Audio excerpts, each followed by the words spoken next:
On est très heureux de vous accueillir ici pour cette première édition du brunch littéraire. C'est une initiative de Renée Mendy. Elle va vous dire rapidement pourquoi elle a eu envie de réunir des auteurs, des amateurs de livres, des Africains, des Européens, des gens sensibles à la plume, des gens qui sont un réceptacle pour les beaux mots. Et puis elle va vous présenter aussi en quelques mots son association, puisque c'est aussi son association Femmes Plurielles qui organise ce brunch. Et puis après je reprendrai la parole et puis vous allez pouvoir voir défiler de très beaux auteurs, aussi bien beaux de l'intérieur que de l'extérieur. Ils ont leur livre à l'entrée, vous allez dépenser un petit peu aussi aujourd'hui. Je trouve que c'est bien de dire qu'on aime lire, c'est bien d'acheter des livres, mais c'est bien d'en acheter régulièrement pour soi, pour offrir. Quoi de plus bon qu'un livre qui vous ouvre sur le monde, sur les mondes. Donc j'ai voulu vraiment mettre à l'honneur les auteurs, aussi bien les auteurs les plus connus, les plus prestigieux, mais aussi les auteurs de premiers livres, parce qu'ils ont aussi leur place dans ce monde de livres et dans ce monde aussi de brut, mais ils apportent beaucoup de douceur, vous en conviendrez. Donc oui, j'ai voulu qu'on puisse les mettre en honneur et aussi les encourager, parce que certains sont très lus, des milliers d'exemplaires, comme Patrick Diom qui viendra, elle l'a promis très bientôt. Ils sont là, ils vont vous parler, ils vont en 5 minutes peut-être vous donner envie d'acheter leur livre, en tout cas de le lire. Et j'espère que vous pourrez avoir l'envie vraiment, non seulement de les encourager, mais aussi de lire leur livre, parce que ce sont des personnes de talent.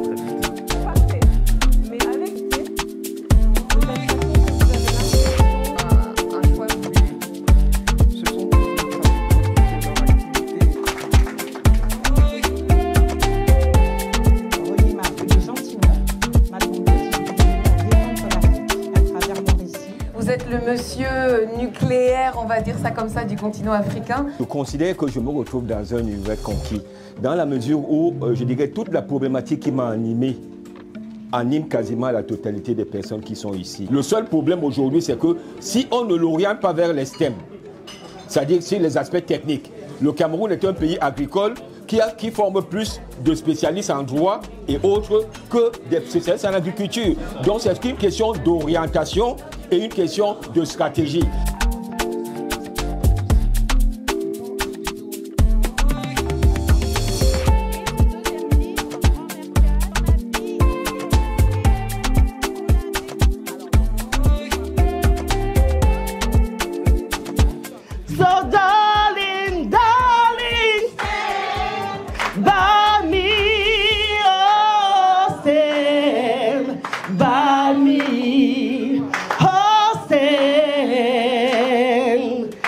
Stand by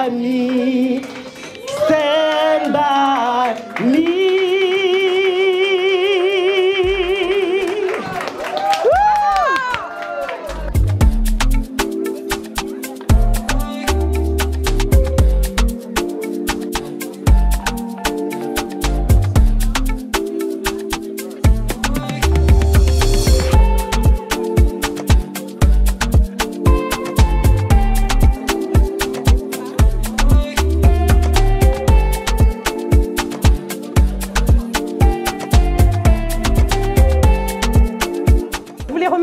Tout particulièrement Juliette Bas pour son implication, tous les membres de mon association, David Roche, sans qui on n'aurait pas pu faire tout ça, qui est d'une énergie et d'une gentillesse, Hortense Pendam, ma sœur et collègue et consoeur journaliste, qui a vraiment eu beaucoup d'énergie et de bonnes idées dans cette initiative, et aussi évidemment mon assistante, Migui Koita, qui est la charmante jeune fille qui se charge de vendre les livres et qui est débordée, mais merci beaucoup d'avoir répondu à notre invitation. Merci évidemment à toutes les personnes, surtout les écrivains, les auteurs.